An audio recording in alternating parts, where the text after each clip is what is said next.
Fakultas Teknik Universitas Trunojoyo Madura. Yang saya hormati Bapak Dr. Kukuh Winarso, Sarjana Sains, Magister Teknik Insinyur Profesional Madya ASEAN Engineering, selaku Ketua Jurusan Teknik Industri dan Mesin. Yang saya hormati Bapak Dr. Sabarudin Ahmad, Sarjana Teknik Magister Teknik Insinyur Profesional Madya ASEAN Engineering Master Quality Management Certified Industrial Technology and Management Profesional selaku Koordinator Program Studi Teknik Industri. Yang saya hormati Kak Masrurotin, Sarjana Teknik selaku pemateri pada pagi hari ini. Yang saya hormati Muhammad Fahri Saifar Rahman selaku Ketua Umum HMTI 2021 beserta seluruh panitia dan peserta webinar yang berbahagia. Pertama-tama, marilah kita panjatkan puji syukur kehadirat Allah Subhanahu wa Ta'ala, karena atas rahmat dan hidayahnya kita diberikan kesehatan untuk hadir pada acara pagi hari ini. Sholawat serta salam semoga selalu tercurahkan kepada junjungan kita, Nabi besar Muhammad SAW yang telah menuntun kita ke jalan kebenaran. Sebelumnya, perkenalkan saya Anggita Agustianingsih, Teknik Industri Angkatan 2020, sebagai pembawa acara pada pagi hari ini, yaitu webinar program kompetisi Kampus Merdeka dengan topik pembahasan pelatihan Piko Hydro. Selanjutnya, saya akan membacakan susunan acara pada pagi hari ini. Yang pertama yaitu pembukaan, yang kedua yaitu sambutan, yang ketiga yaitu acara inti, materi, dan yang terakhir yaitu penutup. Memasuki acara yang pertama yaitu pembukaan, marilah kita buka acara pada pagi hari ini dengan berdoa menurut agama dan kepercayaan masing-masing. Berdoa dipersilahkan.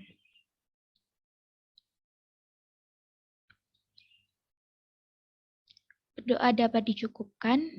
Kita beralih ke acara berikutnya yaitu sambutan dari Kepala Jurusan Teknik Industri dan Mesin kepada Bapak Dr. Kukuh Winarso, Sarjana Sains Magister Teknik Insinyur Profesional Madya ASEAN Engineering, dipersilahkan.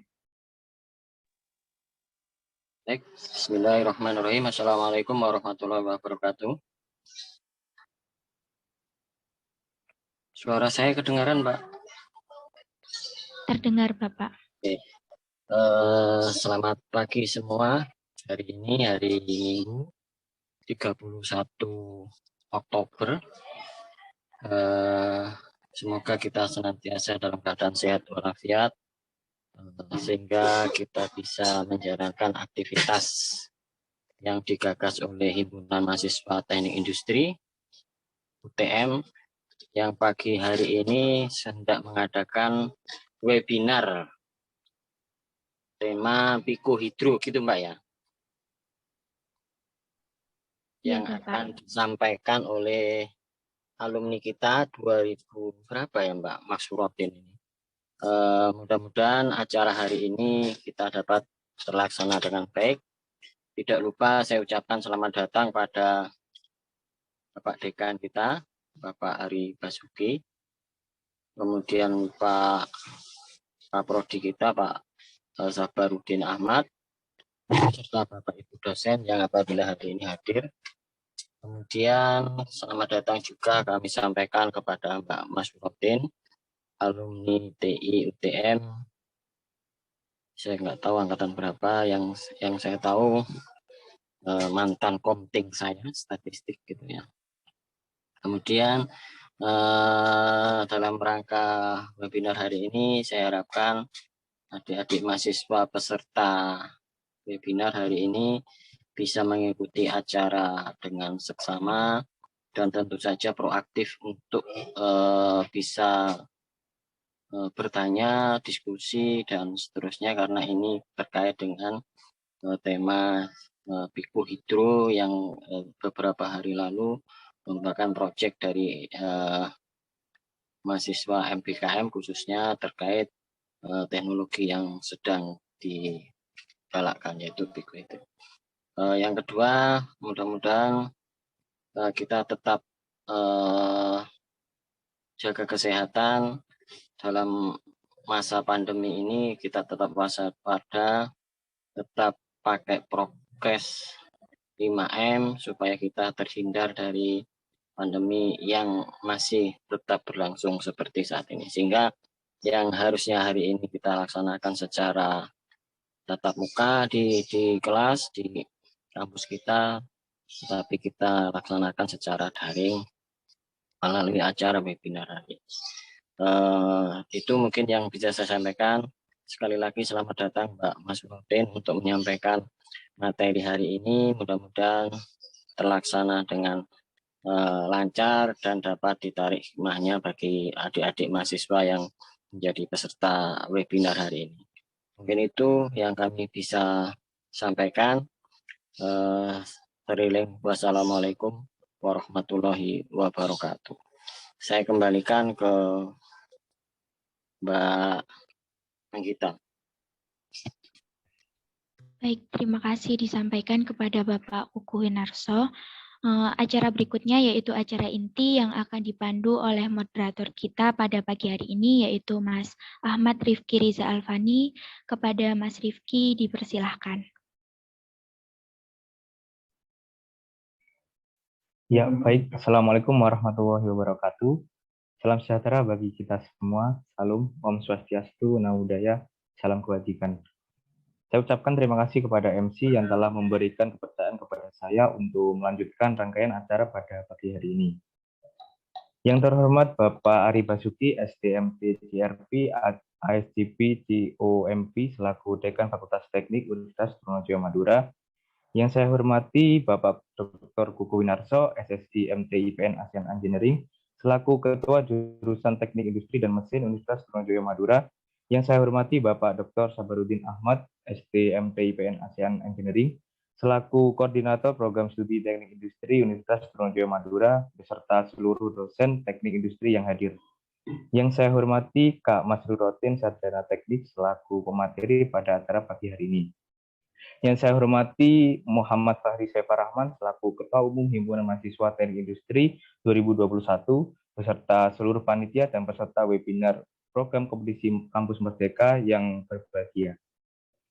Sebelumnya perkenalkan saya Ahmad Rifki Riza Alfani dari Teknik Industri Angkatan 2019 selaku moderator pada acara pagi hari ini, yaitu program kompetisi Kampus Merdeka dengan materi pelatihan Psikohidro yang bertemakan Get Good Knowledge and Be Great Engineer.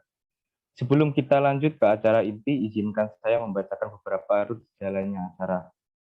Yang pertama, peserta diharapkan menyalakan kamera dan mematikan mikrofon selama acara berlangsung. Yang kedua, pertanyaan dapat disampaikan melalui kolom komentar dengan format nama _ pertanyaan. Sebelum saya serahkan ke pemateri, alangkah baiknya kita mengenal pemateri terlebih dahulu melalui CV singkat yang akan saya bacakan. Kak Masrurotin, Sarjana Teknik, beliau merupakan alumni mahasiswa Teknik Industri Universitas Trunojoyo Madura yang masuk pada tahun 2014.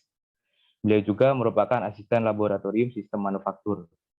Saat ini beliau sedang menempuh pendidikan S2 di National Taipei University of Technology atau NTUT.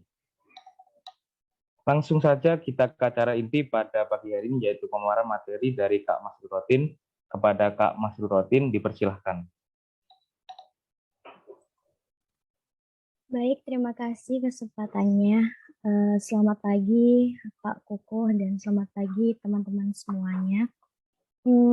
Sebelum memasuki materi, saya mau menanyakan ini ada siapa saja yang datang ya?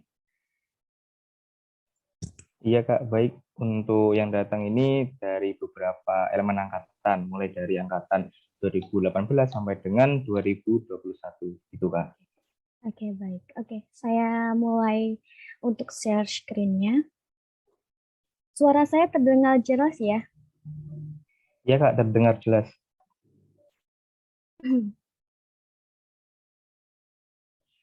Oke, saya membawakan Psikohidro ya.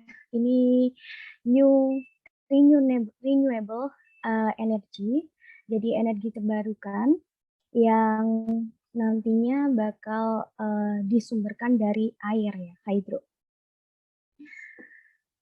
Sebelum ke Psikohidro, kita dari energy resource hydro sendiri itu terbagi menjadi dua golongan ya. Itu dilihat dari size-nya. Kalau dari size-nya ada yang large dia itu produksinya over dari 50 megawatt sampai ke Pico Hydro sendiri yang dia itu maksimum outputnya itu under 5 kilowatt. Nah, untuk tipe developmentnya atau pengembangannya, dia itu bersumber dari runoff river atau sungai, kemudian ada bendungan atau waduk, kemudian ada pump storage atau pompa aliran. Kemudian apa sih keuntungan dari Pico Hydro sendiri? Saya pindahkan. Nah, di sini yang pertama adalah ini energi yang paling murah ya untuk produksi dari electricity-nya per kilowattnya. Kemudian dia hanya membutuhkan sedikit cost ya dibandingkan dengan micro hydro, ya, pemasangan micro hydro. Yang ketiga, dia itu lebih cepat untuk dibangun dan dipasang. Yang keempat, maintenance-nya dia itu lebih mudah dan juga lebih bisa di-maintenance oleh orang lokal sendiri. Dan yang terakhir, dia itu dapat diproduksi secara secara lokal ya. Masyarakat biasa bisa membangun itu sendiri. Ini penjelasan lebih lanjut tentang Pico Hydro. Nah, Pico Hydro ini maksimum electric output-nya itu 5 kW. Dan dia itu lebih menguntungkan dari sisi desain, kemudian perancangan, pemasangan, dan ini tuh adalah energi yang terbaru ya, yang dibuat secara menyesuaikan dengan ekonomi dan dapat dijangkau di rural area atau masyarakat terpencil ya, daerah terpencil. Kemudian ada dua sisi gambar yang bakal saya jelaskan. Yang paling kanan yang hijau ini buatan orang Jember ya. Jadi ada mahasiswa tadi yang dia merancang Pico Hydro di Jember dan ini desainnya dia. Yang sisi sebelah kiri itu adalah Pico Hydro-nya orang Philippines. Nanti kita lebih lanjut untuk desain dan ininya. Kemudian ini ya, sebelum kita memasang Pico Hydro, kita harus menyeleksi tentang site-nya. Nah, site-nya kita harus tahu berapa debit air yang ada di lokasi yang bakal kita pasang Pico Hydro sendiri. Biasanya ciri-cirinya adalah daerah dataran tinggi yang banyak airnya, ada dari air terjun, kemudian ada dam atau waduk ya, kemudian ada side channel, yaitu sungai yang mengalir deras alirannya. Nah, faktor-faktornya bisa di sini ada water resource-nya ya, itu bisa aliran sungai, kemudian arus alirnya itu lebih dari 35 L per second. L itu liter per second ya, liter per second. Kemudian water vertical drop atau nanti head waternya, air jatuhnya itu minimal 1,5 meter. Nah, ini adalah site proximity to the use of electric output. Outputnya nanti kita pasang panel box-nya dari generator, dari nanti elektrik yang diproduce-nya itu bakal kita sambungkan ke rumah-rumah yang dipasang panel box-nya.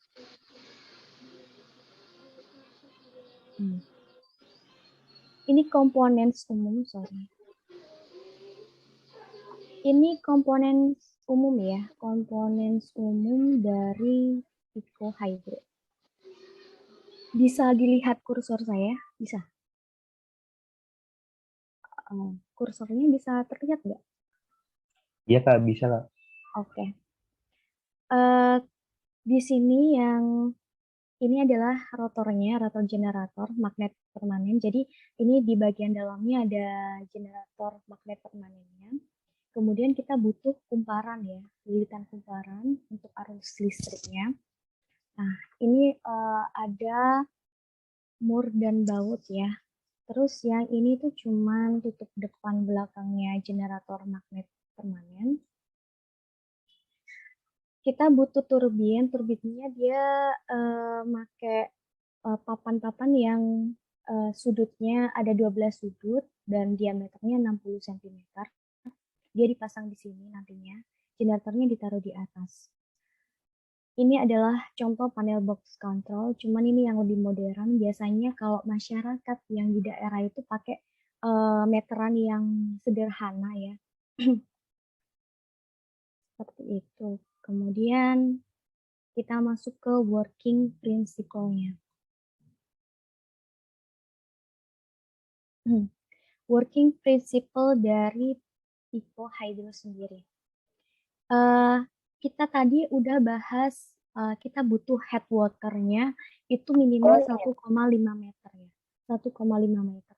Cuman kita bisa memodifikasi melalui pipa. Jadi ketika headwater-nya itu kita bisa set up bisa 2 meter atau 3 sampai 4 meter itu dari nge-set up pipa. Kita bisa pakai pipa. Nah, kalau untuk desain yang hijau ini dia pakai pipanya di sini. Ini kan sungai dataran rendah, jadi dia aliran airnya dia menggunakan modifikasi pipa. Nah, untuk yang orang Philippines dia lebih bikin channel ya, bikin channel air, jadi dia pasangnya airnya ke dataran yang memang dia memilih side-side dataran yang tinggi untuk ngeset headwater-nya dia. Ini desain sederhananya, nanti outputnya bakal kita lihat di akhir. Nah, ini untuk pemasangannya ya, jadi dia untuk size-nya juga lebih besar ya. Nah, mekanisme kerjanya adalah ketika ada headwater, kemudian dia masuk ke turbin. Nah, dari turbin ini kan ada energi kinetik yang didorong dari air tadi. Nah, energi kinetik bakal dikonvertkan dari generator. Jadi fungsinya generator di sini adalah untuk mengubah energi kinetik tadi itu menjadi arus listrik. Nah, dari generator kita bisa nanti menghubungkan kabel itu bisa langsung dipakai atau disimpan di panel box yang ini ya. Ini jadi panel box yang saya bilang sederhana tadi.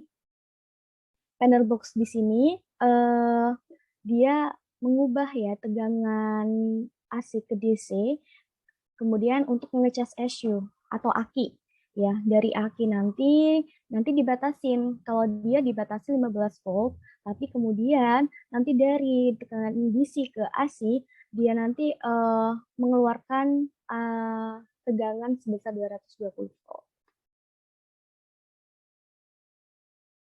Ini untuk detail komponennya. Jadi untuk yang hijau tadi dia memakai generator dari bekas motor ya.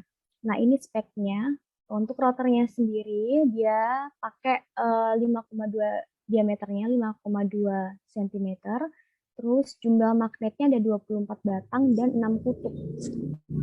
Nah, untuk statornya dia pakai ukuran hampir 12 cm.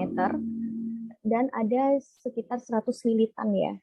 Generatornya speknya bisa menghasilkan 180 sampai 300 watt. Putarannya sekitar 600 sampai 1000 RPM. Kemudian untuk yang Philippines tadi, jadi dia ada 3 tipe sebenarnya, itu tergantung water head-nya atau ketinggian jatuh airnya. Kalau ketinggian jatuh airnya 1,5, dia bisa menghasilkan daya sebesar 200 watt. Dengan kriteria water flow-nya atau arus airnya itu sekitar 35 liter per second. Nah, untuk beratnya sendiri 25 kilo ya. Dan yang paling besar itu menghasilkan 1000 watt. Kemarin ada cerita juga saya sempat tanya untuk proyek picohydronya untuk lab Sisman. Untuk cost-nya dia itu sekitar 2 juta, belum pakai generator. Dia menghasilkan 10 watt dayanya ya. Untuk tegangannya bisa 20 volt. Nah, ini juga tergantung debit airnya. Kalau misalnya debit airnya deras, berarti kan semakin dia turbinnya menghasilkan energi kinetik yang lebih besar dan juga bisa menghasilkan daya yang lebih besar pula. Oke, segitu dari materi picohydro. Ada yang mungkin ditanyakan? Ya, baik, terima kasih materi. Untuk pertanyaan, saya tidak membatasi, mungkin bisa bertanya tentang yang lain atau picohydro. Oke, silakan. Ya, baik Kak, terima kasih atas materi yang sangat luar biasa. Langsung saja kita berlanjut ke acara selanjutnya, yaitu sesi tanya jawab. Dipersilakan kepada audien untuk bertanya di kolom komentar dengan format nama underscore pertanyaan. Nah, ini Kak, sambil menunggu pertanyaan dari audien, saya di sini sebelumnya mau bertanya. Nah, di sini faktor apa saja yang dapat mempengaruhi dari besarnya arus listrik yang diterima? Nah, kan di sini kan kita kan menggunakan arus air untuk penggerak utama dari turbinnya. Nah, di sini ada nggak kayak faktor lain yang menyebabkan besarnya arus yang diterima gitu Kak, selain dari arus air itu sendiri. Terima kasih. Oke, selain dari arus itu sendiri, kita ada juga komponennya, Kak. Ya. Kalau misalnya jumlah lilitan itu tadi, kalau kita ke prinsip tegangan arus listrik, ya kan, semakin besar dayanya, itu kan berbanding. Kalau misalnya kita bilang itu formulanya P sama dengan voltage kali intensif atau arus ya. Oke. Nah, itu nanti berbanding di situnya. Kita nanti selain dari arus listrik itu juga dari generatornya sendiri, komponennya. Oke, Ya, ada pertanyaan dari untuk kekurangan dari picohydro sendiri. Kekurangan dari picohydro sendiri, ini energi yang paling murah ya, yang paling murah. Dia bisa dibuat untuk misalnya dari budget 2 juta aja dia menghasilkan 10 watt. Kalau kita bisa imajinasikan 10 watt itu kan cuma bisa nyalain 2 lampu aja gitu kan. Nah, kalau misalnya itu benar-benar dikonstruksi dengan benar, dia bisa memakan budget sekitar 14-15 juta. Kalau dengan budget segitu, itu bisa menghasilkan sekitar 300, katakanlah paling maksimum 5.000 watt. 5.000 watt. Kalau 5.000 watt berarti kalau kita bandingkan dengan kebutuhan sehari-hari orang meteran biasa, itu kan kita membutuhkan 450. Nah, itu bisa digunakan untuk 5-10 household ya, atau rumah tangga. Kalau misalnya kita sudutnya dari kekurangannya aja, yaitu kekurangannya adalah tidak bisa mengcover untuk kebutuhan listrik yang besar. Contohnya kayak menanak nasi ya, pakai Magicom atau apa, itu kan besar dayanya. Nah, ini hanya untuk sebagai penerangan atau TV kabel dan lain sebagainya. Itu kekurangannya. Dia tidak bisa menghasilkan listrik yang untuk kita lain-lain selain kebutuhan penerangan seperti itu. Makanya dia terbatas sampai 5.000 watt. Ya, baik, terima kasih Kak. Apakah dari Kak Firly ada tambahan atau sudah cukup?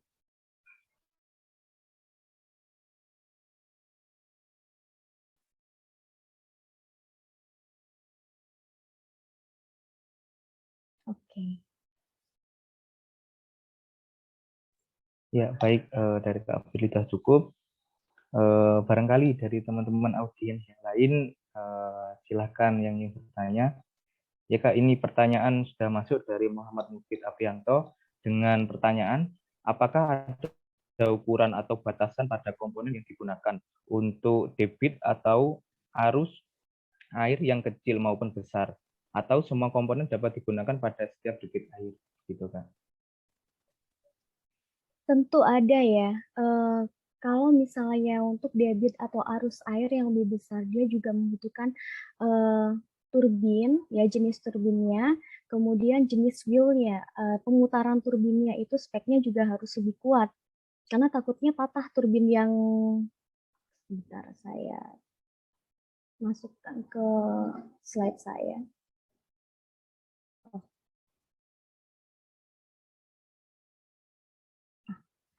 Ini untuk turbinnya, kita kalau misalnya untuk debit airnya juga speknya harus cuman itu nanti melakukan trial ya, kita harus melakukan trial.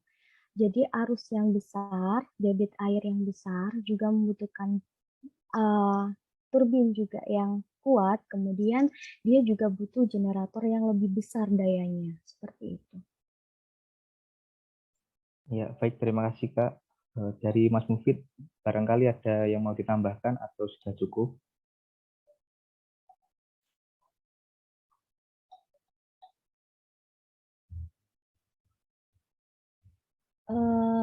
Penerapan arus bagaimana jika nantinya air yang mengalir debitnya kurang, bagaimana cara mengatasinya agar tetap berjalan. Nah, itu juga salah satu kekurangannya ya. Kita Pico Hydro sendiri kan tadinya itu harus menentukan lokasi. Sedangkan daerah per daerah itu juga dibatasi oleh kemarau tidaknya, ya kan?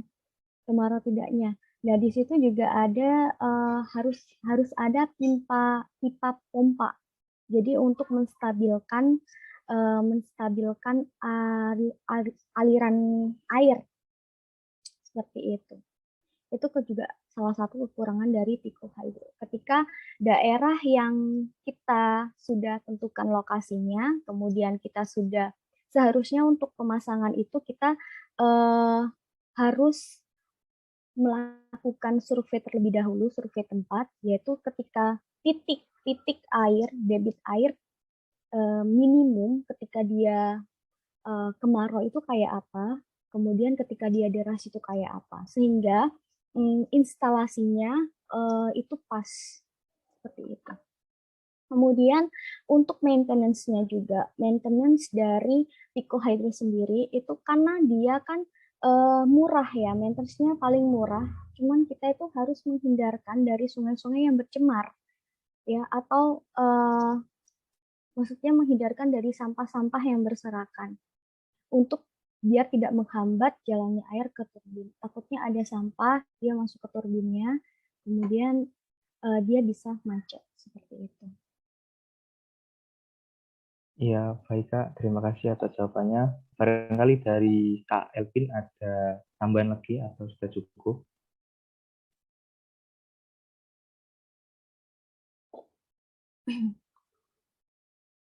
Oke. Ya, untuk teman-teman silakan yang ingin bertanya, silakan ketik di kolom komentar dengan format nama underscore pertanyaan. Saya tidak membatasi pertanyaan hanya mengenai Pico Hydro.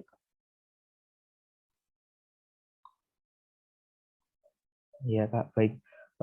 Selanjutnya dari saya Kak izin bertanya terkait ini, apakah lingkungan di sini berpengaruh pada jenis pemilihan turbin Kak?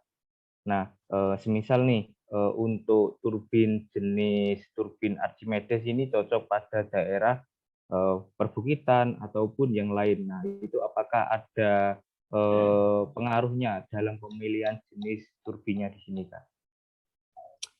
Bisa, ada pengaruhnya juga.